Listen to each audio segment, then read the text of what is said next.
ಸುದ್ದಿಸಾಕ್ಷಿ news ಚಾನಲ್ಗೆ ಸ್ವಾಗತ. ಮೈಸೂರಿನ ಮೂಡಾದಲ್ಲಿ ನಡೆದಿರುವ ಹಗರಣ ಮತ್ತು ವಾಲ್ಮೀಕಿ ಅಭಿವೃದ್ಧಿ ನಿಗಮದಲ್ಲಿ ನಡೆದಿರುವ ನೂರಾರು ಕೋಟಿ ರೂಪಾಯಿಗಳ ವಂಚನೆ ಪ್ರಕರಣಗಳನ್ನು ಕೇಂದ್ರ ತನಿಖಾ ದಳ ಸಿಬಿಐಗೆ ಒಪ್ಪಿಸಬೇಕೆಂದು ನಟ ಚೇತನ್ ರಾಜ್ಯ ಸರ್ಕಾರವನ್ನು ಒತ್ತಾಯಿಸಿದರು. ಅವರು ಚಿಕ್ಕಬಳ್ಳಾಪುರ ನಗರದಲ್ಲಿನ ಪತ್ರಕರ್ತರ ಭವನದಲ್ಲಿ ಏರ್ಪಡಿಸಲಾಗಿದ್ದ ಪತ್ರಿಕಾಗೋಷ್ಠಿಯನ್ನು ಉದ್ದೇಶಿಸಿ ಮಾತನಾಡುತ್ತಿದ್ದರು.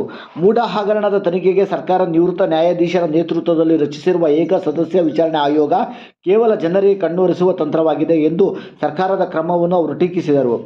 ಪರಿಶಿಷ್ಟ ಜಾತಿ, ಪರಿಶಿಷ್ಟ ಪಂಗಡ ಮತ್ತು ಆದಿವಾಸಿಗಳ ಅಭಿವೃದ್ಧಿಗಾಗಿ ಮೀಸಲಿಟ್ಟ ಹಣವನ್ನು ಸರ್ಕಾರ ದುರ್ಬಳಕೆ ಮಾಡಿಕೊಂಡಿರುವ ಕ್ರಮವನ್ನು ತೀವ್ರವಾಗಿ ಖಂಡಿಸಿದ ಅವರು, ಶೋಷಿತ ವರ್ಗದವರ ಪರಿಕಲ್ಪನೆಗಾಗಿ ಮೀಸಲಿಟ್ಟ ಸುಮಾರು 14,000 ಕೋಟಿ ರೂಪಾಯಿಗಳ ಹಣವನ್ನು ರಾಜಕೀಯ ಲಾಭಕ್ಕಾಗಿ ಗ್ಯಾರಂಟಿ ಯೋಜನೆಗಳಿಗೆ ಬಳಕೆ ಮಾಡುತ್ತಿರುವುದು ಈ ನೆಲದ ತಳ ಸಮುದಾಯದ ದಲಿತರಿಗೆ ಸರ್ಕಾರ ಎಸಗಿರುವ ದ್ರೋಹ ಎಂದು ತಿಳಿಸಿದ ಅವರು, ಈ ಕುರಿತು ಗಟ್ಟಿ ಧ್ವನಿ ಎತ್ತಬೇಕಾಗಿದ್ದ ದಲಿತ ಸಂಘಟನೆಗಳಾಗಲಿ, ಪ್ರಗತಿಪರ ಚಿಂತಕರಾಗಲಿ ಅಥವಾ ಬುದ್ಧಿಜೀವಿಗಳು ಎನಿಸಿಕೊಂಡಿರುವವರು ಇದುವರೆಗೂ ಧ್ವನಿ ಎತ್ತದೇ ಇರುವುದು ನಾಚಿಕೆಗೇಡಿನ ಸಂಗತಿ ಎಂದರು. ವರದಿ ಜಯರಾಮ್, ಚಿಕ್ಕಬಳ್ಳಾಪುರ. ಮುಖ್ಯವಾಗಿ 5 ವಿಚಾರ ಪ್ರಸ್ತಾಪ ಮಾಡಕ್ಕೆ ಇಷ್ಟಪಡ್ತೀವಿ. ಒಂದು, ಮೊದಲನೇದಾಗಿ ಹೇಗೆ SC, SP, TSP ದಲಿತರ ಆದಿವಾಸಿಗಳು ಸೇರೋ ಹಣ ಹೋದ್ಸಲಿ 11,000 ಕೋಟಿ, ಈ ಸಲ 14,000 ಕೋಟಿ ದುರ್ಬಳಕೆ ಆಗ್ತಾ ಇದೆ. ಈ 5 ಟ್ಯಾಪ್ ಹಚ್ಚೋ ಸ್ಕೀಮ್ ಬಳಸ್ತಾ ಇದ್ದಾರೆ. ಅದು ಯಾರಿಗೆ ತಲುಪಬೇಕೋ ಅದನ್ನು ತಲುಪ್ತಾ ಇಲ್ಲ ಅನ್ನೋದು ಮೊದಲನೇ ವಿಚಾರ. ಎರಡನೇ ವಿಚಾರ, ಈ ಸರ್ಕಾರ ಬಂದಾಗಿಂದ 1 ವರ್ಷದಿಂದ ಹಗರಣದ ಮೇಲೆ ಹಗರಣ ನಡೀತಾ ಇದೆ. ಅದರ ಮೇಲೆ 187 ಕೋಟಿ ಈ ವಾಲ್ಮೀಕಿ ನಿಗಮದ ಹಗರಣ ದೊಡ್ಡ ಮಟ್ಟಕ್ಕಾಗಿದೆ. ಅದನ್ನು ಮುಚ್ಚಾಕಕ್ಕೆ ಎಷ್ಟೋ ಪ್ರಯತ್ನಗಳು ಕಾಣ್ತಾ ಇದೆ ನಮಗೆ. ಮತ್ತು ನಮಗೆ ಅದ್ರ ಜೊತೆ ಈ ಒಂದು ಮೂಡಾ ಹಗರಣ ಇವತ್ತು ಭಾಳ ಒಂದು ದೊಡ್ಡ ಸಂಚಲನ ನೋಡಿದೆ. ಮತ್ತು ಅದರ ವಿರುದ್ಧನೂ ಭಾಳ ಆಕ್ರೋಶ ಬರ್ತಾ ಇದೆ. ಮುಖ್ಯಮಂತ್ರಿಗೆ ಇದು ಒಂದು ಕಪ್ಪು ಚುಕ್ಕಿ ಅಂದರೆ ಸುಳ್ಳಿಲ್ಲ. ಮತ್ತು ಮೂರನೇದು, ಏನು ನಮಗೆ ಕರ್ನಾಟಕದಲ್ಲಿ ವಿಧಾನಸೌಧ ಆವರಣದಲ್ಲಿ ಅದು ಸಾಂವಿಧಾನಿಕ ಜಾತ್ಯತೀತ ಧರ್ಮನಿರಪೇಕ್ಷತೆಯ ಕೇಂದ್ರದ ನಡುವೆ ಒಂದು ಮೌಢ್ಯದ ಭುವನೇಶ್ವರಿ ಸ್ಟ್ಯಾಚು ಹಾಕಿರೋ ಹೊತ್ತು ಅದು ಕನ್ನಡದ ಬಗ್ಗೆ, ಕರ್ನಾಟಕದ ಒಂದು ಒಕ್ಕೂಟದ ವ್ಯವಸ್ಥೆ ಬಗ್ಗೆ ಏನೋ ಕೆಲಸ ಮಾಡದೆ ಈ ಒಂದು ಮೌಢ್ಯ ತರ್ತಾ ಇದ್ದಾರೆ. ನಾಲ್ಕನೇದು, ನಮಗೆ ಏನು ಒಂದು ಕುರಿ ಕಾಯೋರಿಗೆ ಕಳ್ಳತನ ಆಗ್ತಿದೆ ಅನ್ನೋ ಕಾರಣಕ್ಕೆ ಬಂದೂಕ ಕೊಡಬೇಕು ಅಂತ ಆದೇಶ ಮಾಡೋಕ್ಕೆ ಮುಖ್ಯಮಂತ್ರಿಗಳು ಮುಂದಾಗಿದ್ದಾರೆ. ನಮಗೆ ಇದು ಎಷ್ಟು ಮಟ್ಟಿಗೆ ಬಂದೂಕ ಕೊಡೋದು, ಎಷ್ಟು ಮಟ್ಟಿಗೆ ಅದು ಬಸವ ತತ್ವದ ವಾದ, ಅದು ಕನಕದಾಸರ ವಾದ, ಅದು ಅಂಬೇಡ್ಕರ್ ವಾದನ ಅಂತ ಪ್ರಶ್ನೆ ಖಂಡಿತ ಬರುತ್ತೆ. ಅದು ನಮಗೆ ಎಷ್ಟು ಅಗತ್ಯತೆ ಇದೆ ಅನ್ನೋದು ಒಂದು. ಮತ್ತು 5ನೇದು, ಕಾಡುಗಳಲ್ಲಿ ಕುರಿ ಮೇಯಿಸೋ ಒಂದು ರೀತಿಯ ಪ್ರಯತ್ನ ನಡೀತಾ ಇದೆ. ಅದೊಂದು ಜಾತಿ ರಾಜಕಾರಣ ಅಂತ ಪ್ರಶ್ನೆ ಬರುತ್ತೆ. ಮತ್ತು ಎರಡನೇದಾಗಿ, ಅದು ನಮ್ಮ ಗೋಮಾಳ ಭೂಮಿಯ ಬಿಟ್ಟು ಕಾಡನ್ನು ಅಕ್ರಮಗೊಳಿಸೋ ಒಂದು ಹುನ್ನಾರ ಇದು ಅಂತ ಒಂದು 5 ವಿಚಾರಗಳು. ಮೊದಲನೇದಾಗಿ SC, SP, TSP ಹಣ 1975ರಿಂದ TSP ಅದು ಒಂದು ಟ್ರೈಬಲ್ ಸಬ್ ಪ್ಲಾನ್ ಅನ್ನೋದನ್ನು ಶುರು ಮಾಡಿತ್ತು ಕೇಂದ್ರ ಸರ್ಕಾರ.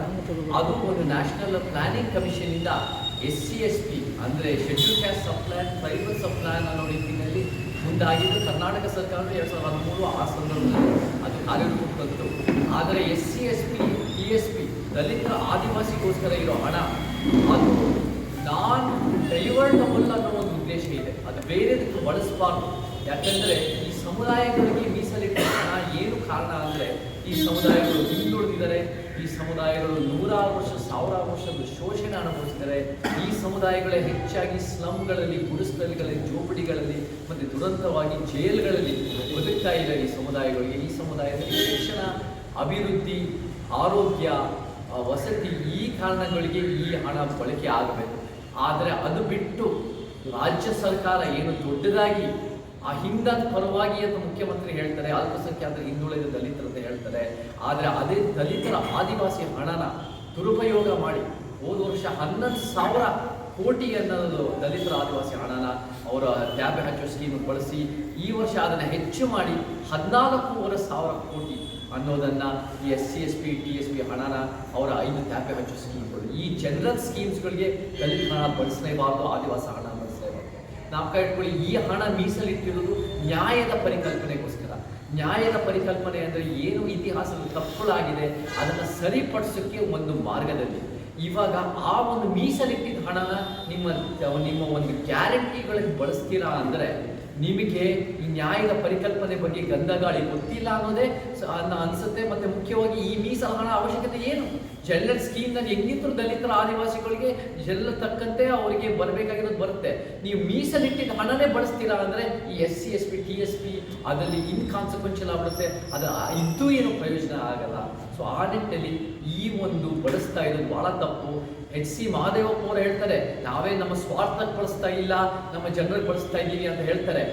ನಿಮ್ಮ ಒಂದು ರೀತಿಯ ಚುನಾವಣೆ ಉದ್ದೇಶಕ್ಕೆ ಏನು ನೀವು ಈ 5 ಸ್ಕೀಮ್ಗಳು ಬಳಸ್ತೀರಿ ಅದಕ್ಕೆ ಬಳಸ್ತಾ ಇದ್ದೀರಾ ಹೊರತು ಇದು ನಿಜವಾಗ್ಲೂ ಯಾವುದಕ್ಕೆ ಇರಬೇಕು ಅದಕ್ಕೆ ಬಳಸ್ತಾ ಇಲ್ಲ. ಸೊ ಒಂದು ರೀತಿಯಲ್ಲಿ ನಿಮ್ಮ ಅಧಿಕಾರದ ಹಪಹಪಿ, ಅಧಿಕಾರದ ದಾಹಕ್ಕೋಸ್ಕರ ನೀವು ಇದನ್ನು ಬಳಸ್ತಾ ಇದ್ದೀರಾ. ಸೊ ಹೌದು, ಇದು ಒಂದು ರೀತಿಯ ಸ್ವಾರ್ಥ ಅಂತಲೇ ಕಾಣುತ್ತೆ ಹೊರತು ಯಾರಿಗೆ ತಲುಪಬೇಕು, ನಮ್ಮ ಶೋಷಿತ ವರ್ಗ, ನಮ್ಮ ತಳ ಸಮುದಾಯಗಳಿಗೆ ತಲುಪ್ತಾ ಇಲ್ಲ. ಸೊ ಈ ದಲಿತರ ಆದಿವಾಸಿ ಹಣ ದುರುಪಯೋಗ ಆಗ್ತಿರೋದು ಮೊದಲನೇ ವಿಚಾರ. ಅದರಲ್ಲಿ ನಮಗೇನು ದುರಂತ ಅಂದರೆ ದೊಡ್ಡ ಮಟ್ಟಕ್ಕೆ ವಿರೋಧ ಬರ್ತಾ ಇಲ್ಲ. ಈ ದಲಿತರನ್ನ ಆದಿವಾಸಿಗಳನ್ನ ಟೇಕನ್ ಫಾರ್ ಗ್ರಾಂಟೆಡ್ ಆಗಿಬಿಟ್ಟಿದ್ದಾರೆ. ಯಾಕಂದರೆ ಪ್ರಭಾವಿ ಸಮುದಾಯಗಳಾದ ಲಿಂಗಾಯತರಿಗೆ BJP ಇರ್ಬೋದು, JDSಗೆ ಒಕ್ಕಲಿಗರಿಗೆ JDS ಇರ್ಬೋದು, ಮುಸಲ್ಮಾನ ಸಮುದಾಯ ದೊಡ್ಡ ಸಮುದಾಯದ ಕಾಂಗ್ರೆಸ್ಗೆ ಇರ್ಬೋದು. ಆದರೆ ದಲಿತರಿಗೆ ಆದಿವಾಸಿಗಳು ನ್ಯಾಯ ಒದಗಿಸೋ ಯಾವೊಂದು ಕರ್ನಾಟಕದ ದೊಡ್ಡ ಮಟ್ಟದ ಶಕ್ತಿಗಳಿಲ್ಲ. ಸೊ ಈ ಸಮುದಾಯಗಳನ್ನ ಟೇಕನ್ ಫಾರ್ ಗ್ರಾಂಟೆಡ್ ಮಾಡ್ತಾ ಇದ್ದಾರೆ.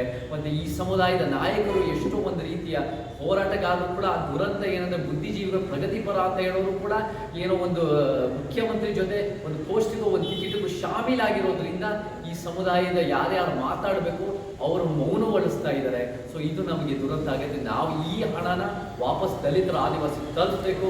ನಿಮ್ಮ ಗ್ಯಾರಂಟಿ ಸ್ಕೀಮಿಂದ ಹೆಂಗೆ ದುಡ್ಡು ತರ್ಬೋದು ಅಂದರೆ ಶ್ರೀಮಂತ ಮೇಲೆ ತೆರಿಗೆ ಹಾಕಿ. ನೀವು ಯಾರ್ಯಾರು Sadashivanagar, dollars colony, HSR layout ಎಷ್ಟೋ ಒಂದು 100 ಕೋಟಿಗಳಿದೆಯಲ್ಲ ಅವ್ರ ಮೇಲೆ ಹೆಚ್ಚು, ಅವರ ಪ್ರಾಪರ್ಟಿ ಮೇಲೆ, ಅವರ ಐಷಾರಾಮಿ ಗಾಡಿಗಳ ಮೇಲೆ, ಅವರ ಭೂಮಿ ಮೇಲೆ, ಅವರ ಪಿತ್ರಾರ್ಜಿತ ಆಸ್ತಿ ಮೇಲೆ ತೆರಿಗೆ ಹಾಕಿಬಿಟ್ಟು ಮರುವಳಿಕೆ ಮಾಡಿ ದಲಿತ ಆದಿವಾಸಿ ಹಣ ಅವ್ರಿಗೆ ಏನು ಸಲ್ಲಬೇಕು ಸಲ್ಲಿಸಿ ಅಂತ ನಾವು ಹೇಳಕ್ಕೆ ಇಷ್ಟಪಡ್ತೀವಿ. ಮೊದಲನೇ. ಎರಡನೇ ವಿಚಾರ ಏನಂದರೆ